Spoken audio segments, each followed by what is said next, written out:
Honestly guys, I can't tell you how difficult it is making Chelsea videos these days. It's really depressing times. You know, as Mr. Drogba once said, I don't recognize my club. I feel like the soul is slowly fading away. Chelsea is slowly dying.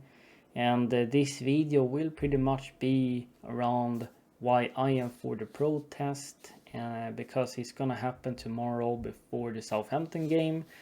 I'm gonna go through some other talking points in terms of Cole Palmer, Maresca, etc. And then we're gonna end the video around Southampton versus Chelsea. I'm just gonna show you my lineup ahead of the game quickly. So of course guys, before we continue any further and dive deeper into this video, make sure you like this video, subscribe to my page and hit that notification bell down below. First of all, protest will happen tomorrow at Bovrils Gate. It's going to be very interesting to see how many will show up. I've seen all these large accounts, or many of them, retweeting and trying to promote this protest as much as they can. I definitely wish I could be there, but I don't live in London or England. I live in Sweden. Can't really afford to travel there. I'm gonna be supporting the guys, and you know, some Chelsea fans, definitely the ones that is going to protest, I feel like they are feeling the same way I do in terms of something needs to be done. We can't just sit and do nothing and just let the time pass by, and then eventually in a few years time we will not recognize a club anymore whatsoever. Protests will literally be about everything, but most importantly put pressure on Blue Co to force them to either change everything in terms of sporting directors, managers. A lot of players need to be moved out, and we need to get the experience and elite, and they're changing the model. But can they necessarily do that? Because we know they have taken huge loans and they are desperate to earn that money back and triple the money through flip-flopping, flipping players. Not flip-flopping, what am I talking about? But they need to flip players to earn back the money and triple it. Next thing the protest will be about is to also force Blue Co, Clear Lake, whoever, all of the whole consortium to sell Chelsea, or at least sell the companies, sell Blue Co that own Chelsea. Because I mean, we can't just sit here and pretend that everything is okay and just let time pass by. We need to do something about it. We need to be vocal. We need to show our commitment that we want to save Chelsea, and we demand high ambitions and success. We want owners to desperately care about the club's identity and high ambitions. These owners is not interested to win. It's just a bonus for them. They're simply interested to make as much profit as they can. If that means we're staying in mid-table, so be it, because they view Brighton as the perfect model to follow. There's plenty of evidence for it in terms of how they're running the club, in terms of what Bale, Feliciano, Todd Bowley, etc. has mentioned through these years. So some people are against the protest, some people try to mention that it should be solely focused on one thing or the other, and I can understand those point of views. Maybe the owners won't do anything, they won't care, but honestly, deep inside I think they are really scared, because otherwise they wouldn't be pumping out this massive briefing and PR we're simply getting every day through all the journalists and some of the big Chelsea accounts. Otherwise, they wouldn't have to schedule an interview with Maresca before our last game and ahead of Aston Villa. Todd Bowley, I think, is gonna speak soon in an interview or with media. You know, the owners are scared. I really feel that. Some people think the protest won't have much impact. You know, it's better than nothing. At least we have tried everything we can to force the owners to do something.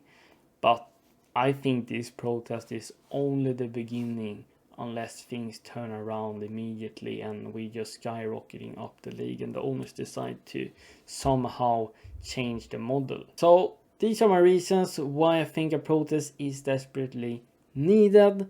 If we move further onto some other talking points, I want to go through Cole Palmer a little bit. You know, he has received a lot of criticism for missing chances, losing possession a few times, whilst also maybe looking unbothered or having poor body language.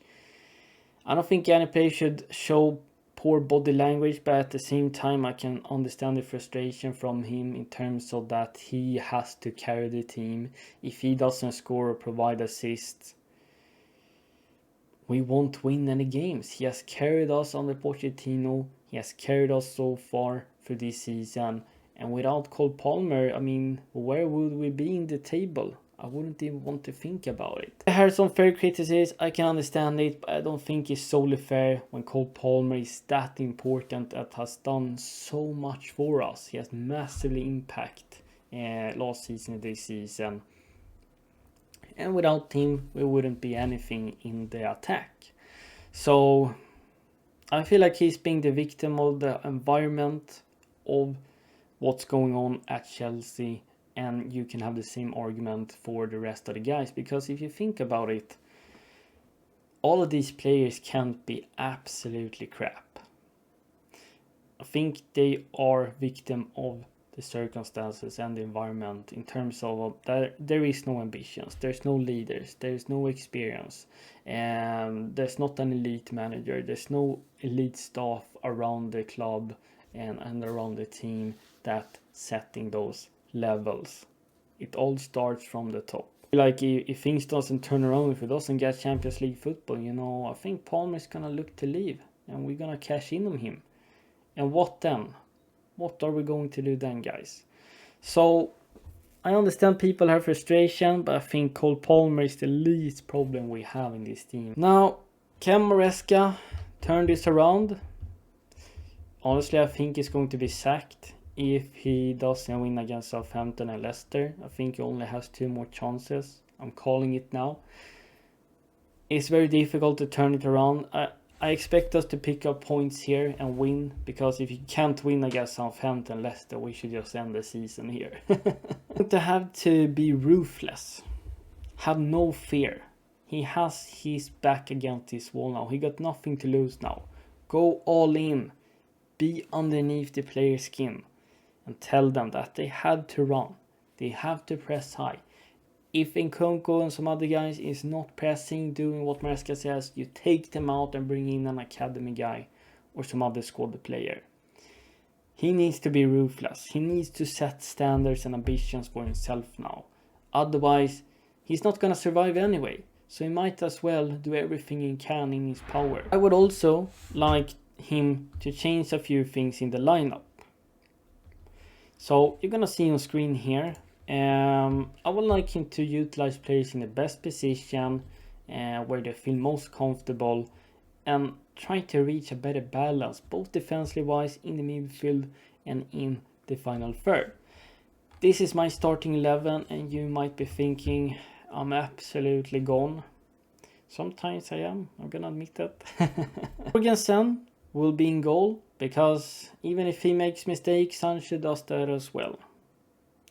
So what are we gonna do? In the backline, we're gonna have Gusto, Tosin, Colby, Cucurella. In the pivot, Fernandes, Caicedo. Our front four is gonna be Tyrick, George, Nkunku, Palmer, Neto. Now, before clicking off the video, I want to show you how it's gonna look in possession. This is how it's going to look, and I think we will have better balance, defensively wise, in the backline, in the midfield, as well as in the attack. We got Cucurella, Colwill, Tosin making this makeshift back three. Yes, I'm resting Reece James because he cannot bomb up and down, and I do not want to see him in the midfield. I don't think this is gonna happen, but I'm just telling you what I will try to do.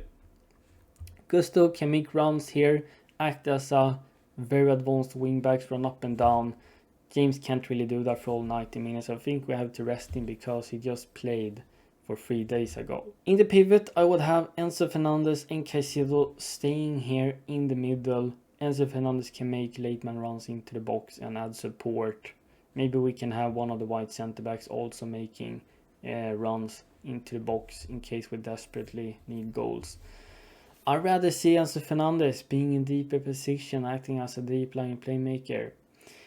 For me, as I told you in so many match previews, I don't really like that he's going up and down like a box-to-box midfielder. I don't think that he has the recovery pace to do so. He's not agile and fast enough. He doesn't attack the spaces behind the back line. He's good at making late man runs. He has decent shooting skills, but having him and Caicedo in midfield dictating the tempo, playing those switch balls, through balls, I think we will add much more threat through the midfield. And I'm tired of seeing managers constantly playing players out of position and like in roles they can't really execute.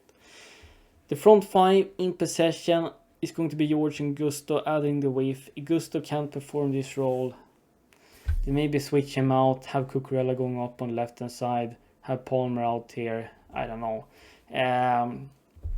But this allows us to have Palmer and Nkunku in the half spaces. They can cut inside, take a shot. And we have Tyler George, who I think deserves to be given a chance. He has the pace, acceleration, directness. As I'm constantly stressing, Sancho is more of a creative winger. He's not someone that's attacking the spaces in behind, running in behind. I want that, because if we're playing with an advanced forward or a false nine in Pedro Neto, unless he's the one making runs in behind the back line, he's gonna drop down, and then we need players to attack the half spaces or attack the spaces behind the opposition line. And so if Neto drops down, Palmer can receive a pass. We have Gusto attacking the width and Nkunku going in behind George as well. Maybe Enzo Fernandez making late man runs. This is something I would at least try to do. I would try to experiment a little bit, because what we're doing now is simply not working. But I don't think Maresca is gonna do this. All the thoughts around the protest, the talking points around Palmer, Maresca, and my lineup ahead of Southampton.